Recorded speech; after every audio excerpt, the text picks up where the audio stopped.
The fabric ripped clean across her shoulder. One hard pull. The sound cut through the whole diner like a slap. Maya Reyes stood frozen, one hand clutching the torn edge of her uniform, her face burning white. Four young men erupted in laughter. Phones went up instantly. The entire room went still. Forks stopped moving. Coffee went cold. No one stood. No one spoke. Until a man in the corner booth set down his cup. Slowly. Deliberately.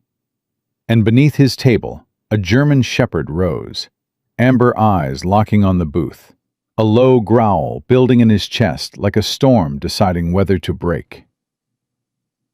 Before we go any further, if this story moves you, please subscribe to our channel and follow along until the very end.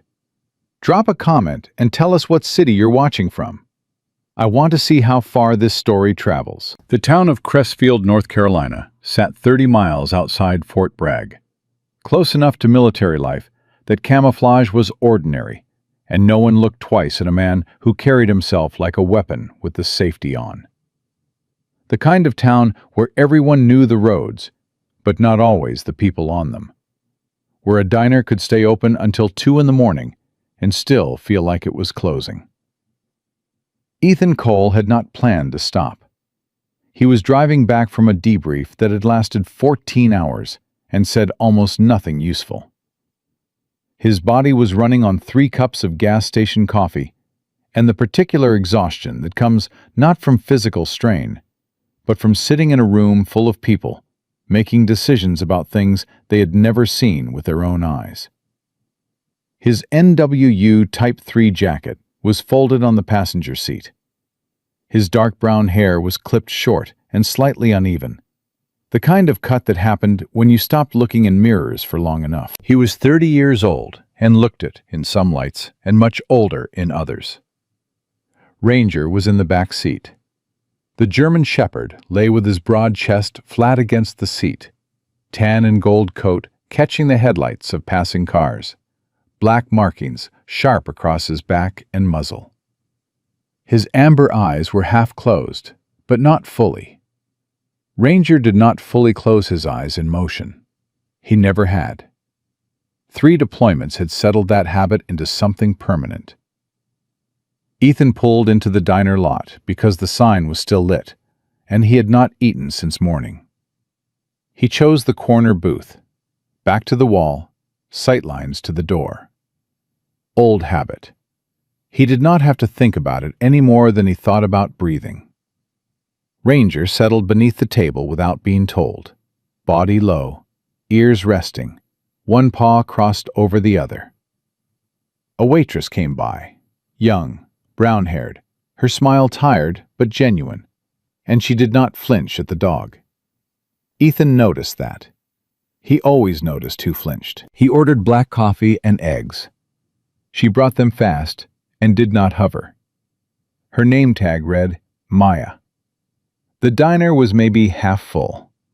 A couple near the window, heads bent together, not talking. An older man at the counter reading a paper. 2 women sharing a slice of pie, their voices low and comfortable. The cook, visible through the pass-through, moving with the efficiency of someone who had done this 1,000 nights running. And in the largest booth, 4 young men. Ethan clocked them the moment they walked in. Not because of the clothes, though the clothes were a statement. Not because of the volume, though they were already too loud for the hour. He clocked them because of the way they moved through the room, like nothing in it could possibly belong to them. And that was exactly why they owned it. He had seen that walk before. Not in the military. In the world that existed before and after the military. The world that sent men like him to the places it preferred not to think about.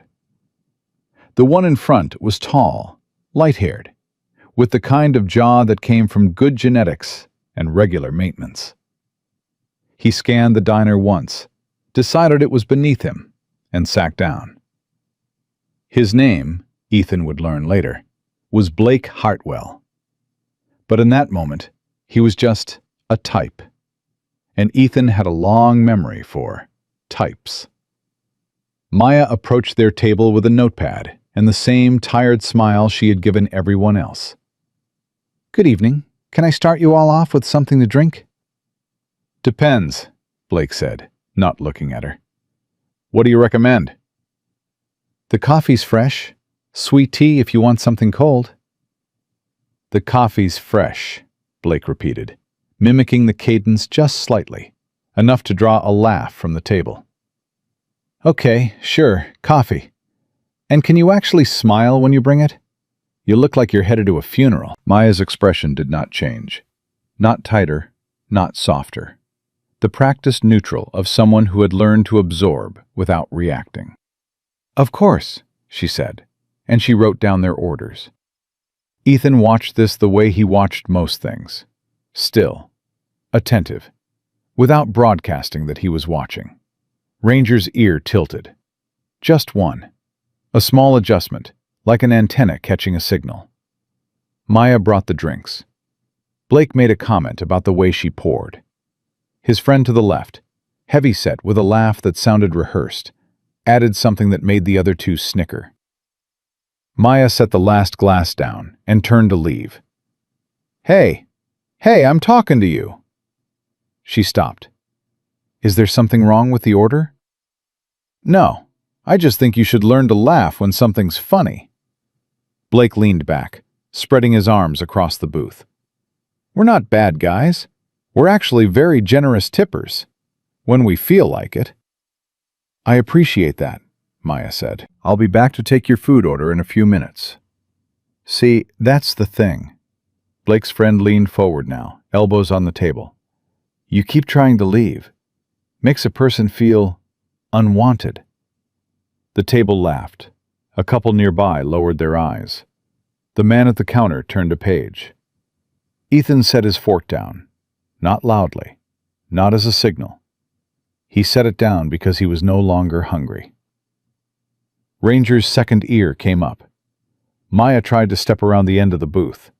Blake's knee shifted, blocking the narrow gap between the booth and the neighboring table.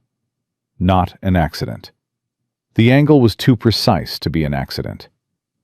"Excuse me," Maya said. "In a second." Blake studied his phone. "We haven't decided on food yet." "I can give you more time." "I just said we haven't decided." His voice was pleasant. That was the part that made it ugly. "So stand there." The man at the counter was still reading.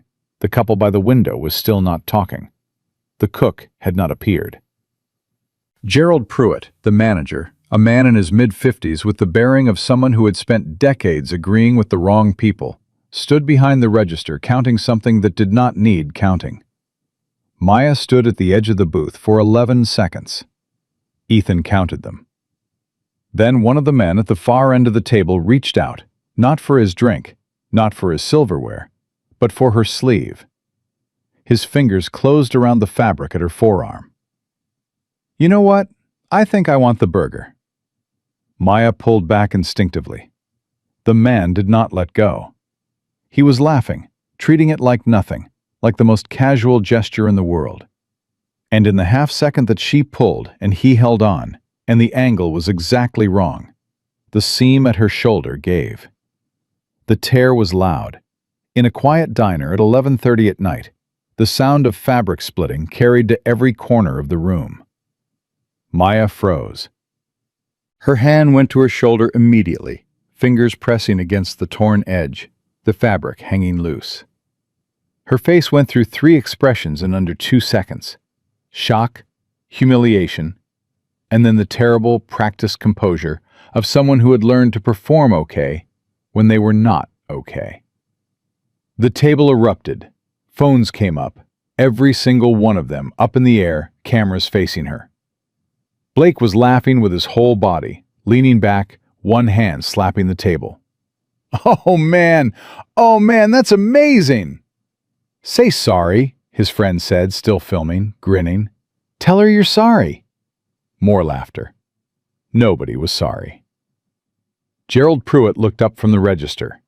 His eyes moved from the booth to Maya, to the booth, to the door, to the register. He made a quiet executive decision. He looked back down. The couple by the window were looking at the table now, then looking away. Then looking at the table again, caught in that specific human paralysis between wanting to act and not knowing how. Maya stood there, her hands still pressed to her shoulder, eyes glassy, jaw tight. She was not going to cry. That was clear from the way she was holding her face.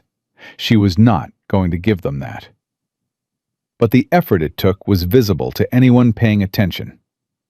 Ethan was paying attention. Ranger rose. Not explosively. Not with a lunge. He rose the way he always rose when something in the room changed from background noise to signal. Slow, deliberate. All that weight settling forward onto 4 legs, chest expanding, amber eyes fixing on the booth with the focused intensity of an animal that had been trained to distinguish between a threat and a certainty.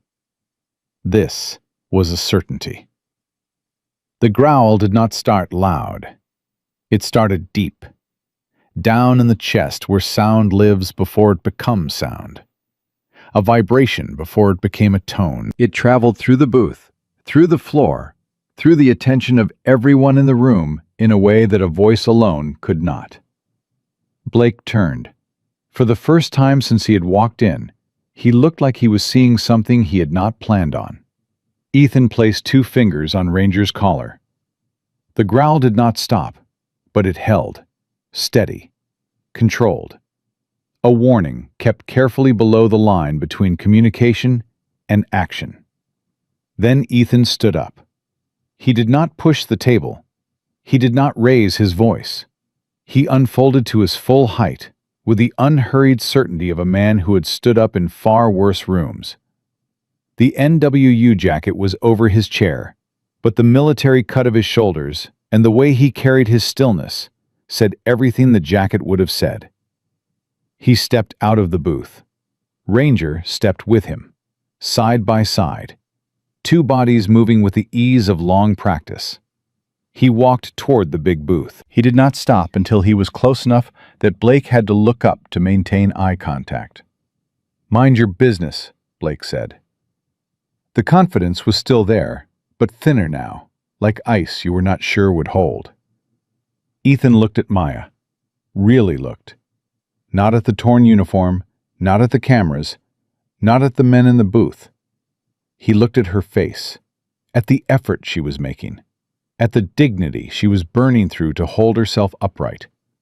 And something in that look made Maya's throat tighten in a way that the laughter had not.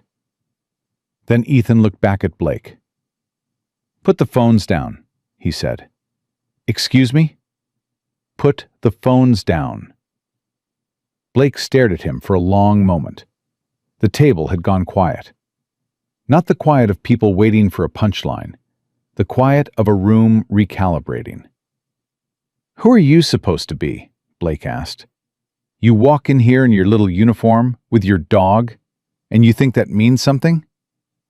"Put the phones down," Ethan said a 3rd time. His voice had not changed in pitch or volume. That was the part that was beginning to reach the table.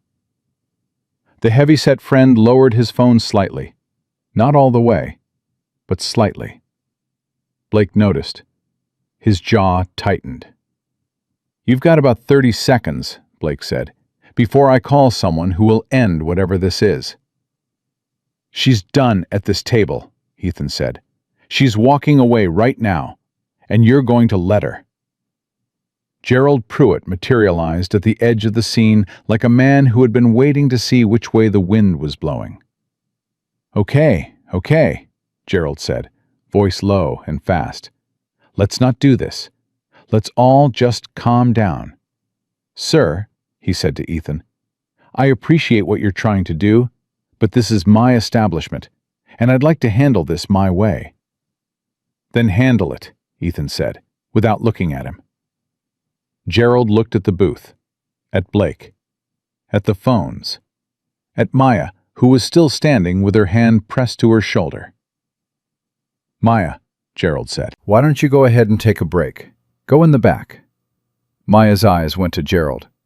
"I didn't do anything." "I know. I just need you to go in the back while I sort this out."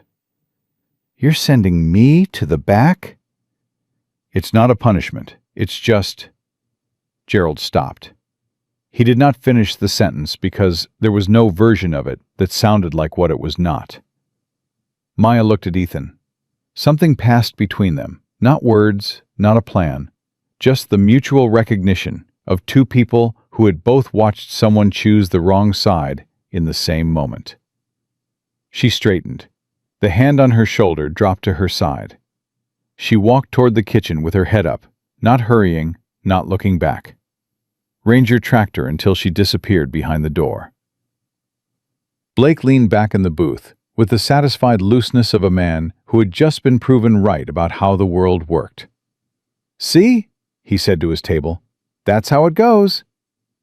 Ethan stood where he was. "You're still here," Blake said. "I'm eating," Ethan said. He turned and walked back to his booth.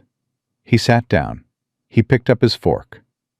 Ranger lay back beneath the table, but his eyes did not close. His ears did not drop. He was watching the room the way he had watched rooms in 3 different countries and one undisclosed location that would never be on any map. From the big booth, Blake's voice lifted again, slower now, cruder, covering the shift in the room's energy with more noise. Ethan ate in silence. But 2 things had changed. The couple by the window were sitting differently now. Straighter, as if a chair that had been slightly off balance had been corrected. And the man at the counter had stopped turning pages. Outside, rain had begun. Light at first, almost polite. The kind that made people believe the night would pass quietly. It would not pass quietly. 14 minutes later, 2 things happened at almost exactly the same time. A customer near the back of the diner, a woman Ethan had not noticed, lowered her phone from where she had been holding it at an angle near the edge of her bag, stopped recording, and sent a file to 3 different people. And the door opened. 2 officers walked in, reins still on their jackets, hands on their belts, eyes already reading the room. The first one was Deputy Craig Morrow. 40s, thick-necked, the kind of face that had heard every story and trusted almost none of them. He looked at the booth. He looked at Ethan. He looked at Ranger. He did not look at Maya's door. "What's the problem here?" he said. Blake was already standing. "Officer, I'm so glad you're here," Blake said. "This man came at our table with an aggressive animal and threatened my friends. We were just trying to have dinner." Morrow turned to Ethan. Ethan said nothing. "Sir," Morrow said, "is that your dog?" "Yes." "Has it been aggressive this evening?" "No." Morrow looked at Ranger for a moment. Ranger looked back. Still. Patient. Unbothered. "That's not what I'm hearing," Morrow said. And in that sentence, 5 words, the night shifted into something that would take much longer than a single evening to resolve. Deputy Morrow had the kind of stillness that came not from calm, but from certainty. The certainty that he already knew what he was looking at, and did not need more information to confirm it. He looked at Ethan the way men like him always looked at men like Ethan, in civilian clothes. He saw the worn jacket, the scuffed boots, the dog. He did not see the 3 deployments, or the 14-hour debrief, or the name on a file in a building he would never have clearance to enter. He saw a problem that had walked in before the real customers. "Sir, I'm going to ask you one more time. Was your dog aggressive toward anyone in this establishment tonight?" "No," Ethan said. "He was not." "That's not what these gentlemen are telling me." "Then these gentlemen are telling you something that didn't happen." Morrow's jaw shifted. He did not like being corrected in front of a room. "You got ID?" Ethan reached into his jacket and produced it without urgency. Morrow looked at it. Something crossed his face, too fast to name, and then it was gone. He handed it back. You active? Transitional leave? Uh-huh. Morrow handed the ID back. And what exactly were you trying to accomplish here tonight? Before Ethan could answer, the kitchen door swung open, and Maya came out. She had changed into her street clothes, a gray hoodie and jeans, her brown hair loose. She was carrying her bag over one shoulder, and she stopped when she saw the two officers. "Ma'am," Morrow said, turning, "were you involved in whatever happened here?" "I'm the one it happened to," Maya said. "And what happened?" "One of them grabbed my sleeve and tore my uniform. I have the shirt in my bag if you want to see it." Morrow's eyes went to Blake's table. Blake was sitting with his arms crossed, expression composed, the phone now face down in front of him. "Is that accurate?" Morrow asked the table. "It was an accident," Blake said. He said it the way people say things they have rehearsed, smooth and slightly too quick. "She pulled away and the fabric caught. It was completely unintentional. We apologized." "You didn't apologize," Maya said. "I think we did." "You filmed it." Blake tilted his head slightly, as if genuinely puzzled. "We were having a conversation. People have their phones out. That's not a crime." Maya turned to Morrow. "He's lying. He grabbed me. His friend held my arm so I couldn't leave, and then the fabric tore, and they all laughed and recorded it. There are other people in this diner who saw it happen." Morrow looked around the room.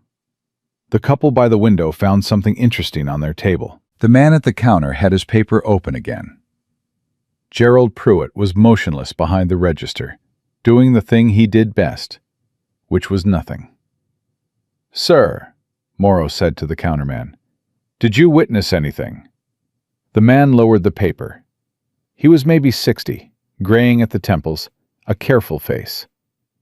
He looked at Maya. He looked at Blake's table. He looked at the two officers. "I heard some noise," he said. "I wasn't paying close attention." Maya closed her eyes for 1 second. Just one. Then she opened them. Morrow turned back to her. "Ma'am, without corroborating witnesses, this becomes a he-said, she-said situation.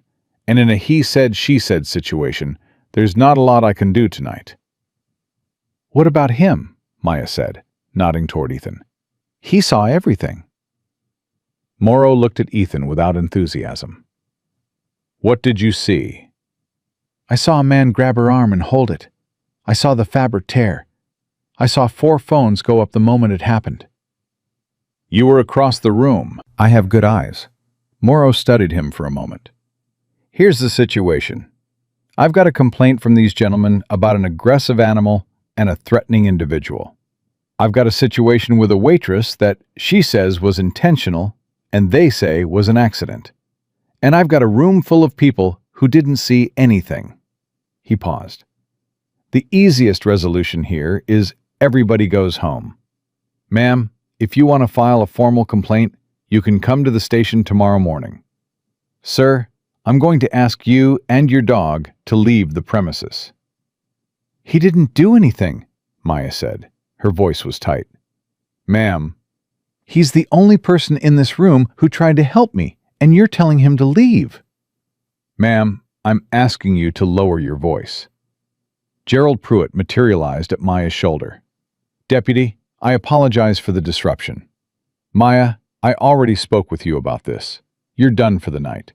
Please don't make this harder than it needs to be."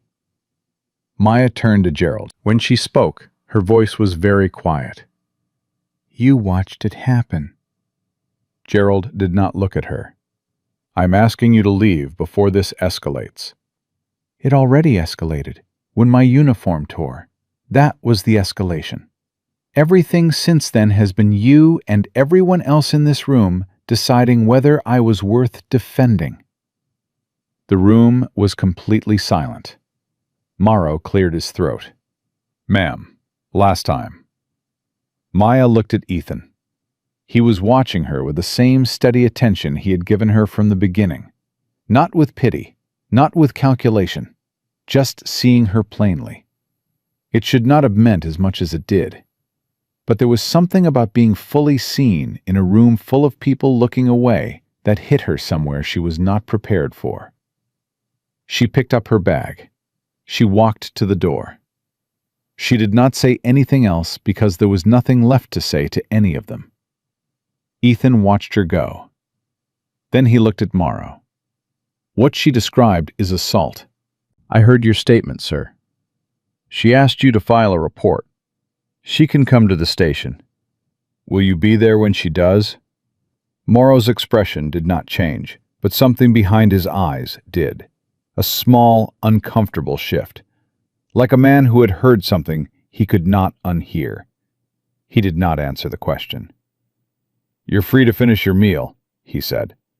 After that, I'd suggest you move along. Ethan sat back down. Ranger lay beneath the table. His ears did not drop. From Blake's booth, the sound of conversation resumed. Lower than before, but audible. One of the men said something that made the others laugh. Not the explosive laughter of before, something quieter and more satisfied. The laughter of men who had been reminded once again that the system bent in familiar directions. Morrow spoke briefly with Gerald near the register, voice low. Gerald nodded several times.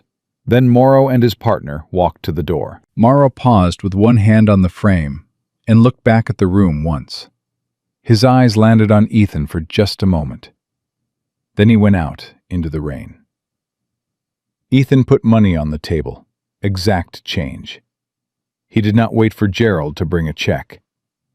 Outside, he found Maya standing under the narrow overhang of the building next door, arms wrapped around herself, staring at the parking lot. The rain was heavier now. Her hoodie was not enough for it. My car's across the lot, she said without turning. I'm waiting for it to slow down. Ethan stood beside her. Ranger sat between them. After a moment, Maya looked down at the dog. Ranger looked up at her. His tail moved once, slow and deliberate. What's his name? Ranger? She crouched down, slowly, and held out her hand. Ranger leaned forward and pressed his nose against her palm. She exhaled, a long, shaky breath she had been holding since the tear. Thank you, she said.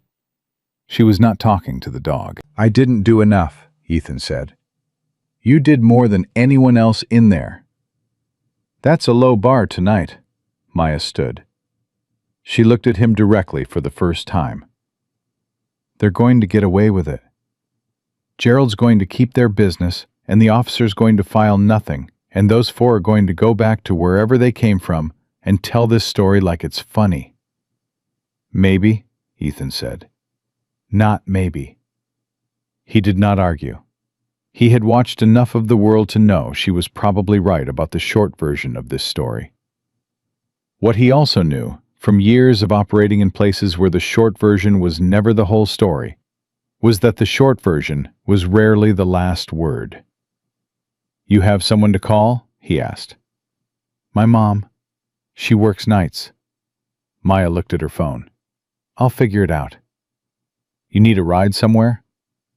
She looked at him for a long moment, calculating trust in real time, the way people did when the world had just reminded them that trust was expensive. I'm 3 miles, she said. You don't have to. I know, Ethan said. He walked her to the truck. What neither of them knew, standing in the rain outside that diner, while the booths inside buzzed with the confidence of men who had never lost, was that 7 minutes earlier, a woman in the back corner of the dining room had sent a video file to 3 people. Those 3 people had sent it to others. And the footage, 41 seconds of a torn uniform and rising laughter, and 4 phones in the air, and 1 man in digital camouflage calmly standing up, was already moving through the world faster than the rain. By morning, Deputy Craig Morrow would have seen it. By afternoon, he would have to decide what to do about what he had seen. The video did not announce itself. It did not trend with fanfare or arrive with a headline. It moved the way real things move, person to person, in text messages and group chats, and the quiet corners of social media, where people shared things not for clout, but because they could not stop watching and could not explain why. 41 seconds. That was all it was.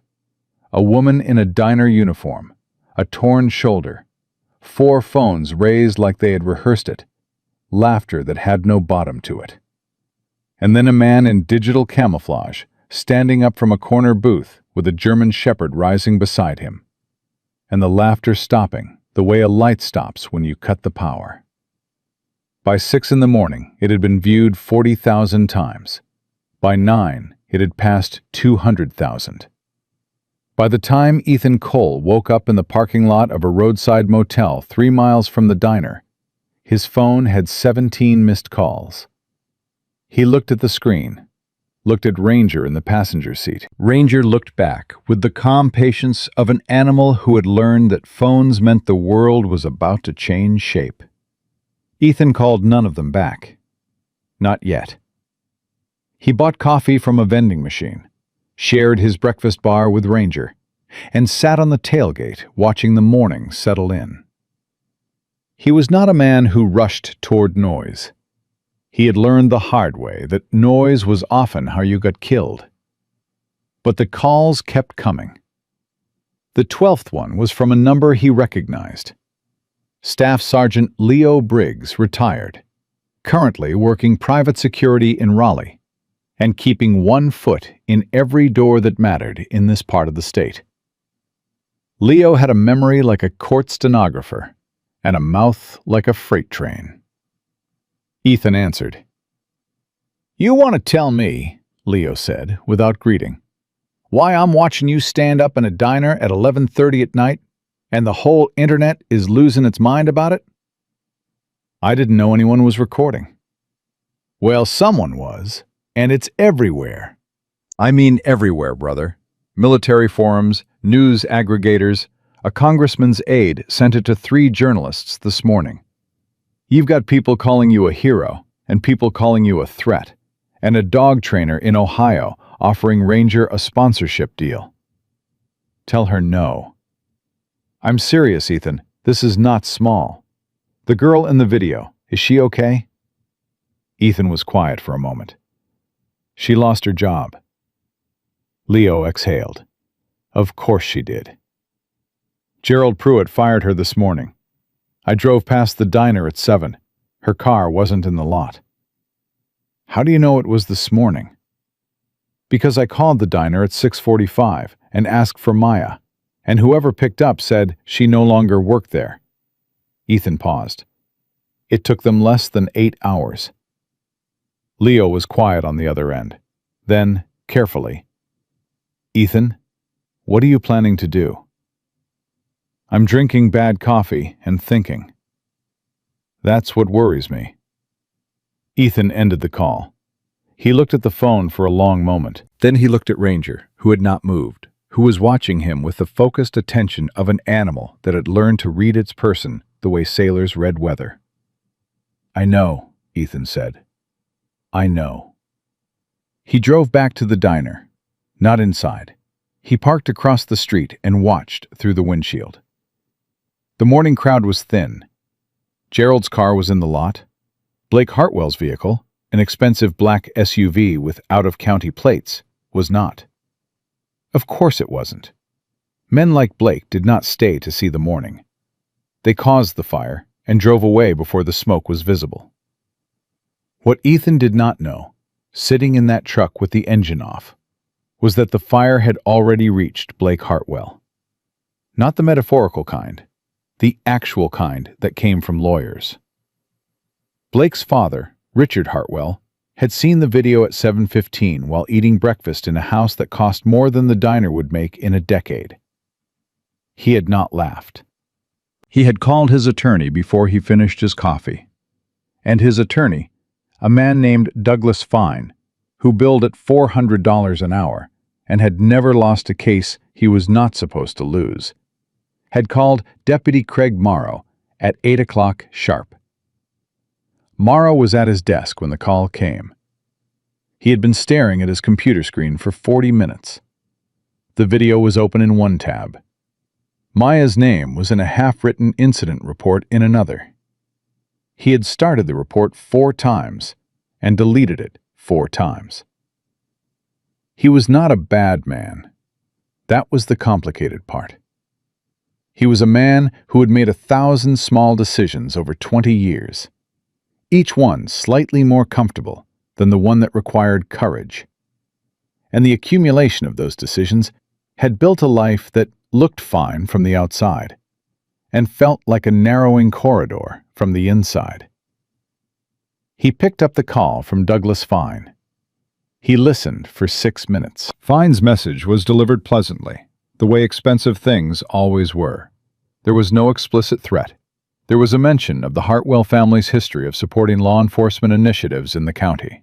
There was a reference to the potential liability of a police report that characterized the incident as assault, based on the account of a single disgruntled employee. There was a suggestion that the dog had in fact behaved aggressively, that witnesses could be produced to confirm this, and that Morrow might want to reconsider whether he had all the facts before committing anything to paper. Morrow listened. He said very little. He thanked Douglas Fine for his time. Then he sat with the phone in his hand for a long time. His daughter's name was Claire. She was 19. She waited tables at a place 40 miles north of here to pay her first semester of college. He had never told her what to do if a table of rich boys started filming her. He had never thought he needed to. He opened the incident report. He began to type. Across town, Maya Reyes was sitting on the edge of her mother's couch, staring at her phone. The screen was full. Notifications she did not understand from accounts she had never heard of. Messages from strangers, some kind, some awful, some so strange she could not categorize them. The video had found her without her consent, the way most things in her life had found her. And now it was out there, carrying her face and her torn uniform and her humiliation across a world that had decided overnight to have an opinion about it. Her mother, Elena, sat beside her. Elena Reyes was 53, with dark hair shot through with gray that she had stopped apologizing for, and hands that were never still. She worked nights cleaning offices downtown. She had come home at 6 in the morning to find Maya on the couch, still in the gray hoodie, and she had not asked a single question. She had made coffee. She had sat down. She had waited. They filed a complaint against the dog, Maya said. Elena said nothing. The officer last night, he basically believed them over me. Gerald fired me this morning, by text. Maya turned the phone around to show her mother. Elena read it. Her face did not move. And now 1 million people have seen me standing there holding my torn shirt, and I didn't even know anyone was filming. Does it bother you? Elena said. That people saw. Maya thought about it honestly. No, she said. It bothers me that it had to happen for anyone to care. Elena nodded slowly. What about the man? The one in the video? Ethan. Maya looked at her hands. He drove me home last night. He didn't say much. He just drove. Is he a good man? I think so. I think he's the kind of good that costs him something. That's rarer. Elena put her hand over Maya's. They sat like that for a while, the way women who had navigated a hard world together learned to sit, not solving, just being solid for each other. Then Maya's phone rang. Unknown number. She almost didn't answer. She answered. Is this Maya Reyes? A woman's voice, professional, unhurried. Yes? My name is Sandra Chu. I'm a reporter with the Crestfield Courier. I've been watching the video from last night, and I'd like to talk to you about what happened. On your terms. No pressure, completely your choice. But I want you to know that I've already spoken to 3 other people who were in that diner last night, and 2 of them are willing to go on record. Maya sat up straighter. Who? I'd rather share that in person. Can we meet? Maya looked at her mother. Elena's expression was unreadable in the way it got when she was thinking very carefully. "Yes," Maya said.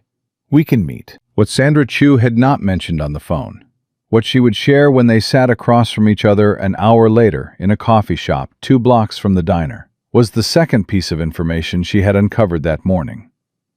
Not the witness accounts, not the video, something older.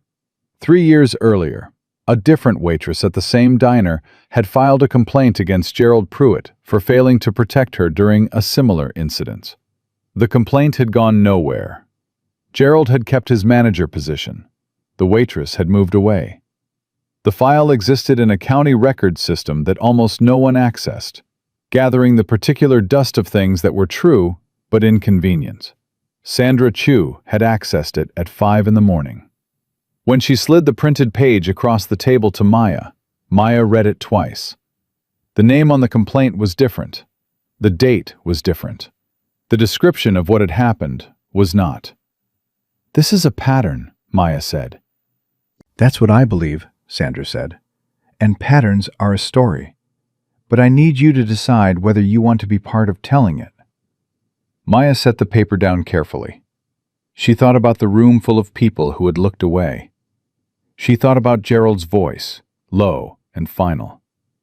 She thought about Morrow telling her to lower her voice, as if the noise were the problem.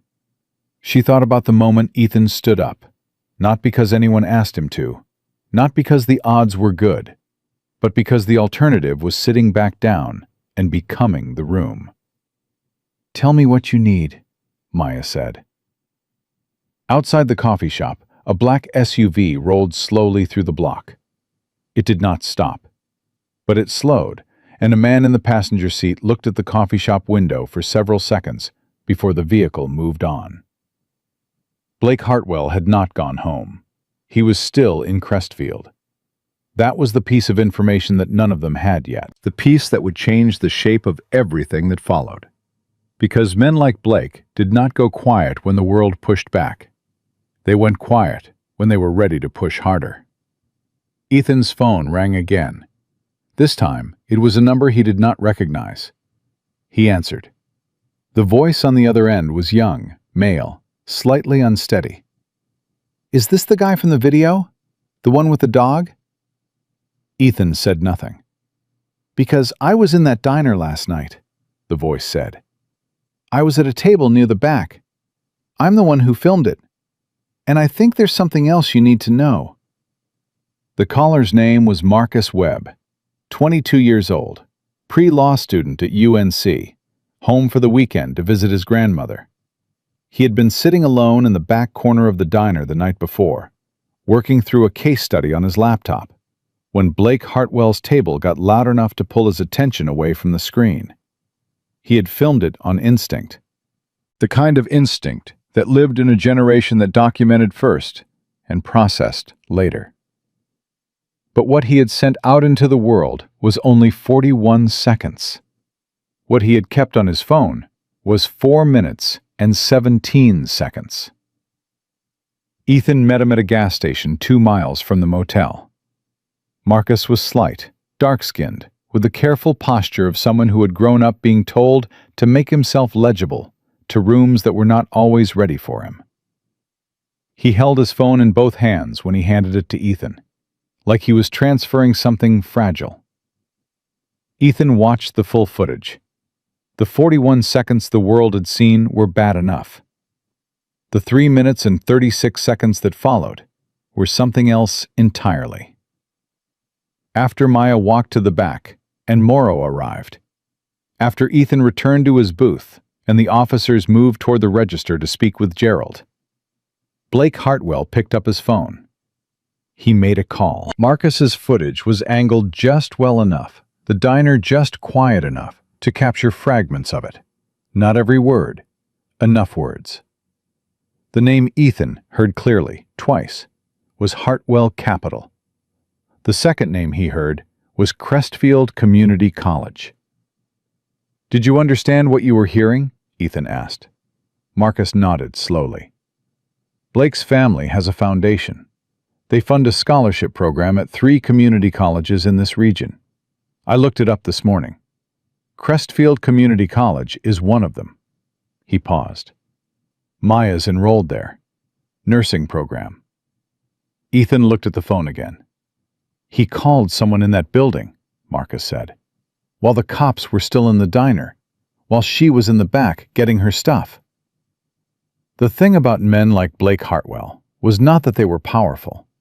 It was that they had learned to use power before the consequence had time to arrive. They moved in the space between action and accountability, which in their experience was a very large space indeed. Ethan handed the phone back. I need you to send me that footage. I already sent it to a reporter, Sandra Chu, the Courier. Send it to me too. Ethan looked at him.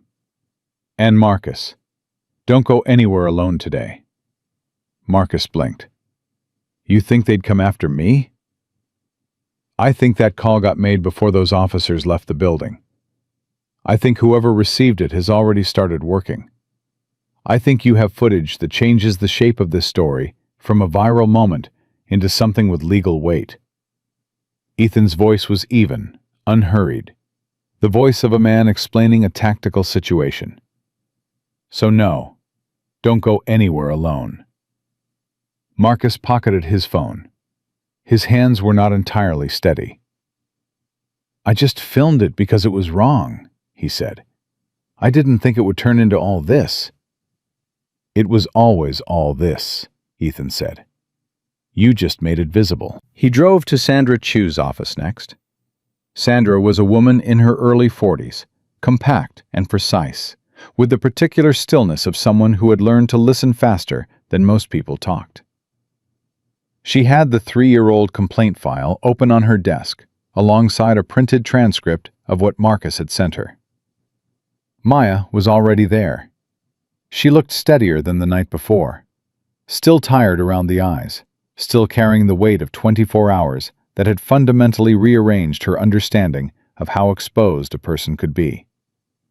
But there was something in her posture that had not been there last night. A decision had settled into her spine. They called the college, she said when Ethan walked in. Not a question. Sandra had already told her. It looks that way. Maya absorbed this. Her jaw tightened once, then released. My enrollment coordinator called me 40 minutes ago. She said there had been a concern raised about my conduct and that my status was under review, pending investigation. She said the words cleanly, the way you repeated something you had made yourself memorize before emotion could distort it. 3 years, every night shift, every exam, every clinical hour. Under review. The room was quiet for a moment. Sandra spoke first. I want to publish this morning. The full story. The original incident, the prior complaint, the footage Marcus shot, the call to the college. All of it. She looked at Maya. But I need your explicit consent. Once it runs, there is no version of this that stays contained. The Hartwells will respond. Their attorney will be aggressive. It will get harder before it gets easier. Maya looked at Ethan. He did not tell her what to do. He had learned long ago that the most important decisions belonged entirely to the person who had to live with them. He simply looked back at her with the same steady attention he had given her from the beginning. The attention that said, I am here and I will not look away. Publish it, Maya said. The article went live at 11:47 that morning. By noon, Douglas Fine had called Sandra's editor twice. The editor, a woman named Patricia Haynes, who had been at the Courier for 26 years and had received calls from Douglas Fine's type before, listened politely and changed nothing. By 12:30, the story had been picked up by 2 regional outlets. By 1 o'clock, a national wire service was running a summary. The 4 minutes and 17 seconds of Marcus Webb's footage was now attached to every version of the story, and what had begun as a viral clip of a man with a dog standing up in a diner was now a documented account of retaliation, institutional pressure, and a pattern of incidents at the same establishment. Blake Hartwell's name was in the first paragraph. Gerald Pruitt's name was in the third. Douglas Fine stopped calling the editor and started calling the Hartwell family. And Deputy Craig Morrow, sitting at his desk with a completed incident report in front of him, read the article once, folded his hands, and made a decision. He picked up the phone and called the district attorney's office. Not to bury it, to hand it over. The incident report he had completed that morning was detailed, accurate, and written in the flat declarative language of a man who had decided that the corridor had narrowed far enough. He described the torn uniform, the laughter, the phones raised, the failure of everyone in that room, including himself, to act with appropriate speed. He noted that the initial accounts provided by the 4 individuals at the booth were inconsistent with physical evidence, specifically the location and direction of the fabric tear, which was consistent with force applied from outside rather than the victim pulling away. He had interviewed the second officer present, who had quietly corroborated the account and asked not to be named until formal proceedings began. He included a reference to the Marcus Webb footage and its content. At the bottom of the report, in the section marked Additional Observations, he had written one sentence that was not standard language. It read, "I should have filed this last night." Ethan did not know about the report yet. He was parked outside Crestfield Community College with Ranger in the passenger seat, watching a black SUV that had been sitting in the visitor lot for 40 minutes without anyone getting out. Blake Hartwell was in the driver's seat, alone this time. The confidence from the night before was different now, compacted, pressurized, the kind that came not from ease, but from having run out of easy options. He was on his phone. He had been on his phone the entire time. Ethan did not approach. He watched. He had learned in places far more dangerous than a college parking lot that the most important intelligence was not what people did when they were performing. It was what they did when they thought no one was watching. Blake ended one call, started another. His free hand hit the steering wheel once, hard, then again. Ethan's phone buzzed. Sandra Chu. "The college just reversed the review," Sandra said. "Maya's enrollment is reinstated. Official statement in the last 10 minutes. No explanation given, but their general counsel called the nursing program director directly." She paused. "Someone got to them before Hartwell did. I'm trying to find out who." Ethan looked at the SUV. Blake was staring at his phone now, reading something. The hand that had hit the steering wheel went still. "The DA's office is involved," Sandra continued.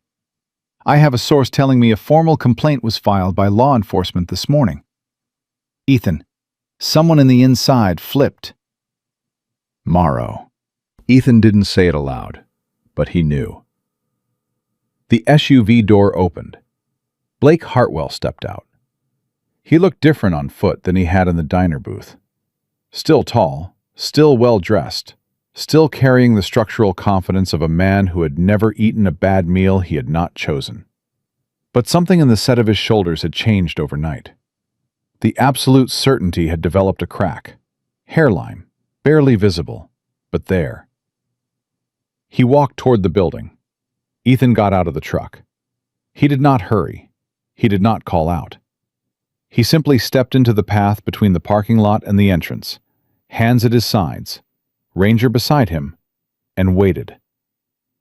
Blake saw him from 20 feet away and stopped.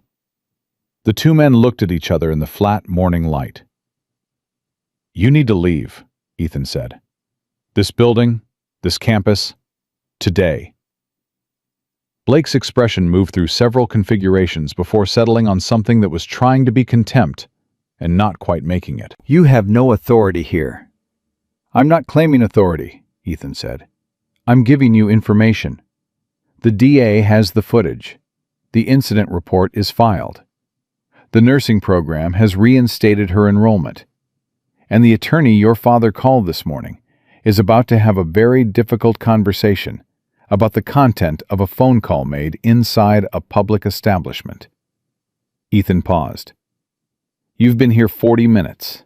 In a parking lot. Alone. That tells me you already know most of this. Blake said nothing. Go home, Ethan said. Let the process happen. You think the process scares me. I think you got in your car this morning to come here and do something that would have made everything significantly worse. And you've been sitting in that lot for 40 minutes because somewhere underneath everything your family taught you, you know it. Ethan held his gaze. Go home, Blake. Something moved behind Blake's eyes. Not remorse. Not yet. Maybe not ever. But the recognition of a wall, of a room, where the exits he had always counted on were no longer where he had left them. He turned and walked back to the SUV. Ranger watched him go without moving, amber eyes steady, patient as stone. Ethan stood where he was until the black SUV pulled out of the lot and disappeared down the road. Then he looked at Ranger. Good boy, he said quietly. His phone buzzed again. This time it was Leo. You need to hear something, Leo said. His voice had shifted. The freight train quality was gone. What replaced it was careful. Someone from Hartwell's team just contacted the base. They filed a formal complaint with Naval Command about your conduct last night. They're claiming the dog was weaponized. They're using the word intentional. Ethan was quiet. They're going after your service record, Leo said. Ethan, this just became something different. The word intentional landed in Ethan's chest like a round that had been waiting for the right angle. He had been in the military long enough to know what a complaint filed against a service record could do. It did not have to be true. It did not have to survive a formal review. It simply had to exist, sitting in a file, casting a shadow over every future decision, every assignment, every evaluation. Men had lost careers to accusations that were never proven and never fully dismissed. That was the architecture of it. That was the point. Who filed it? Ethan asked. Hartwell Capital's legal team, Leo said. Douglas Fine's office. They sent a formal letter to the base commander this morning with a written statement from Blake Hartwell and two of the men at his table. They're claiming Ranger was used as an intimidation tool under your direction. That you approached their table with the intent to threaten. Ranger didn't touch anyone. I know that. You know that. But a letter with that letterhead, filed through proper channels, that gets attention whether it deserves it or not. Leo paused. Your CO is going to call you within the hour. I wanted you to hear it from me first. Ethan looked at Ranger. The dog was watching a sparrow move across the pavement with the serene attention of an animal that had long ago made peace with the gap between what it could control and what it could not. Thank you, Leo. What are you going to do? The same thing I was going to do before you called. He hung up. His CO, Commander Dale Ashford, called 11 minutes later. Ashford was a man of 50 who communicated in precise, economical sentences and had no patience for drama that could be resolved with clarity. He read the complaint to Ethan without editorial comment. Then he asked one question. Is any part of this accurate? No, sir. Did your canine make contact with any individual in that establishment? No, sir. Did you verbally threaten any individual? No, sir. Ashford was quiet for exactly 3 seconds. I've seen the video, Cole. All 4 minutes and 17 seconds of it. I watched it twice. Another pause. The complaint is going to require a response from you in writing, standard procedure. But I want you to know that the response I'm looking for is factual, documented, and supported. Not defensive, not apologetic. His voice was even. You did not do anything wrong. The letter from Fine's office is aggressive because aggressive is what they have left. Do you understand what I'm telling you? Yes, sir. Good. Get me the written response by end of week. And Cole. Ashford's voice shifted, barely perceptibly, the way it did when the commander stepped back and the man stepped forward. That girl get her enrollment back? Yes, sir. This morning. Good, Ashford said. And he ended the call. Ethan sat with the phone in his lap for a long moment. Ranger put his head on Ethan's knee. Not trained, not prompted, just the simple animal intelligence of knowing when a person needed the weight of something alive against them. Ethan put his hand on the dog's head. Okay, he said. Okay. The district attorney's office moved faster than anyone expected. By 2 in the afternoon, formal charges had been filed against Blake Hartwell and 2 of the men at his table. Misdemeanor assault on Maya, harassment, and a newer charge that Sandra Chu confirmed with 2 sources before she published it. Attempted witness intimidation, stemming from the phone call Blake had made to the college during a live law enforcement interaction. That last charge was the one that changed the room, because it was the one that could not be packaged as an accident or a misunderstanding, or a fabric that had simply come loose at the wrong moment. Douglas Fine held a brief press conference on the sidewalk outside his office at 3 o'clock. He used the words context and mischaracterization 4 times each. He did not mention the college call. Gerald Pruitt did not hold a press conference. Gerald Pruitt submitted his resignation to the diner's ownership group at 2:45, effective immediately, in a 2-paragraph letter that Sandra Chu obtained within the hour. The second paragraph contained 1 sentence that did not belong in a resignation letter, and that Gerald had clearly written and then decided not to delete. It said, "I saw what happened and I did not act, and I am sorry." Sandra called Maya to read it to her. Maya listened. She did not say anything for a long time. Then she said, "It doesn't fix anything." "No," Sandra agreed, "but it's true." Maya looked out the window of her mother's apartment. "That's something, I think. That at least it's true." Elena, who had been in the kitchen pretending not to listen, came to the doorway and looked at her daughter. Maya met her eyes. Something passed between them that did not need words. The particular communication of 2 women who had spent years absorbing what the world refused to acknowledge and had decided together, in 1,000 small moments, not to be hollowed out by it. Maya's phone buzzed with a text from an unknown number. She almost ignored it. She didn't. The message read, "This is Blake Hartwell. I would like to speak with you directly, not through attorneys. I think I owe you that." Maya stared at the message for a long time. She forwarded it to Sandra. Then she called Ethan. "He wants to talk to me," she said. "What do you want to do?"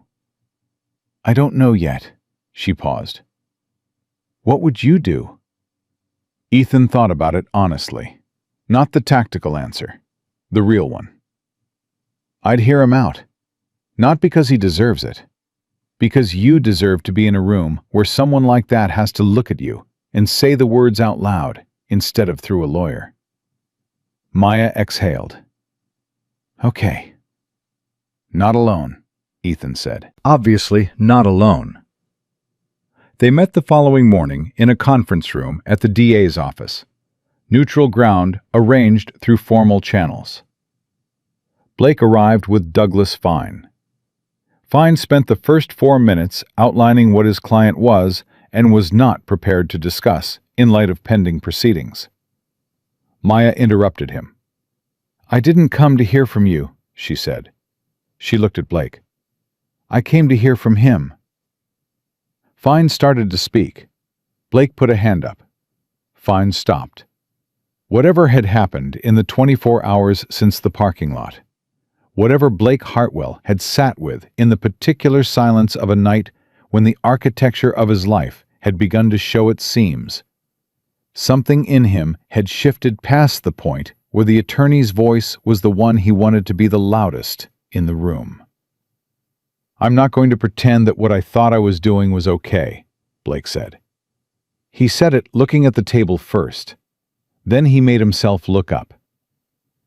"I thought it was funny. I thought the whole thing was something that would just end when we left. I didn't think about what it cost you."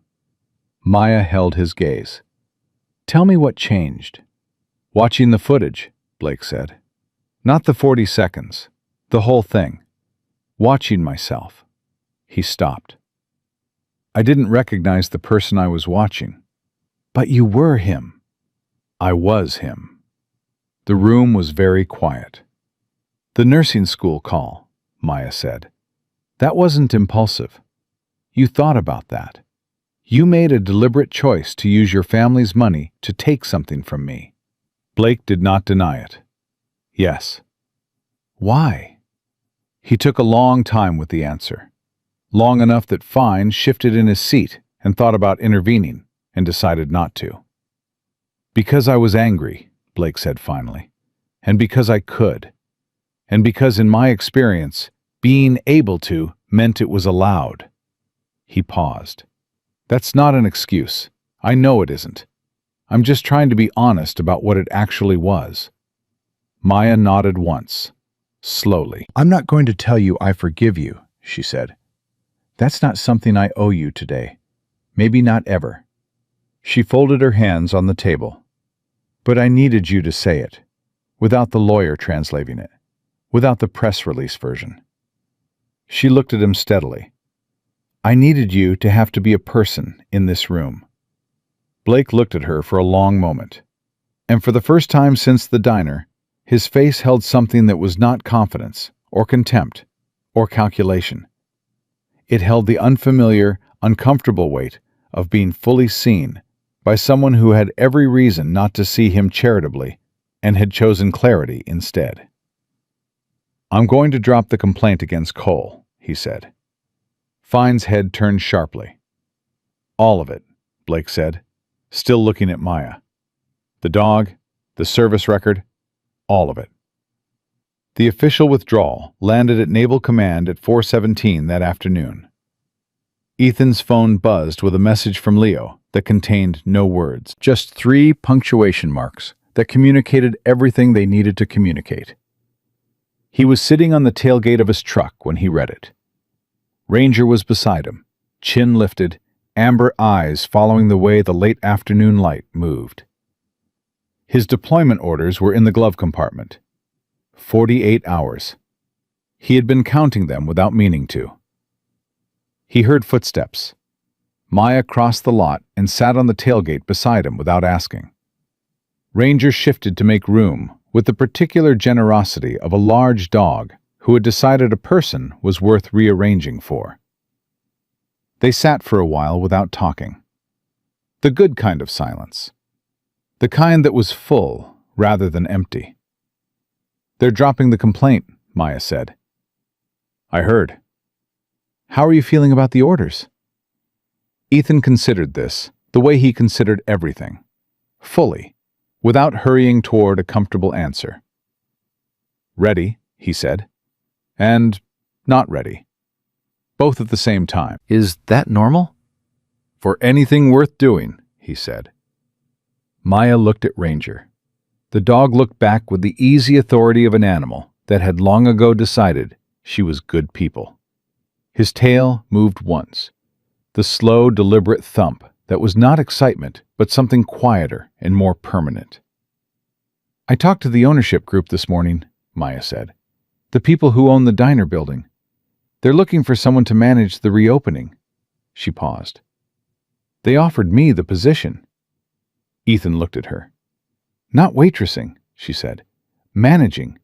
With a real wage, real hours, and the clause that says I set the standards for how staff are treated." She let out a breath that was almost a laugh. "I almost said no, out of habit." "What did you say?" "I said yes." She smiled, small and certain. I said yes. Ethan nodded. Ranger made a sound low in his chest. Not a growl. Something warmer than that. Later that evening, the last one before deployment, Ethan drove the long route back through Crestfield. Not for any particular reason, or maybe for every reason that did not need to be named.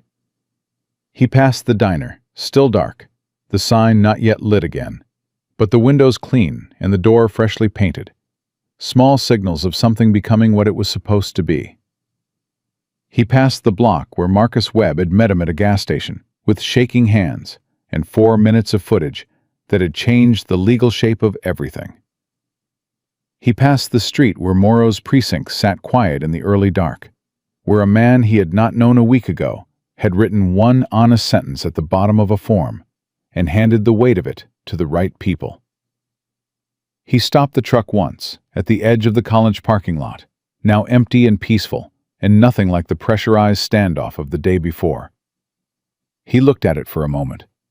Ranger looked with him. Then Ethan pulled out of the lot and pointed the truck toward the base. He did not look back. But his hand rested on Ranger's back, easy and certain, the way it always did when a mission had cost something real and given something real in return. And he carried in his chest the particular fullness of a man who had stood in a room full of people looking away and had chosen, without calculation, without guarantee, without any promise that it would matter, to look directly at what was happening and refuse to let it continue. That choice had cost him 2 days of his life, a complaint against his service record, and one conversation he had not expected to have with a young man who had no reason to be better than the room he had grown up in, but had found one anyway. What it had given him was harder to name. Not a victory.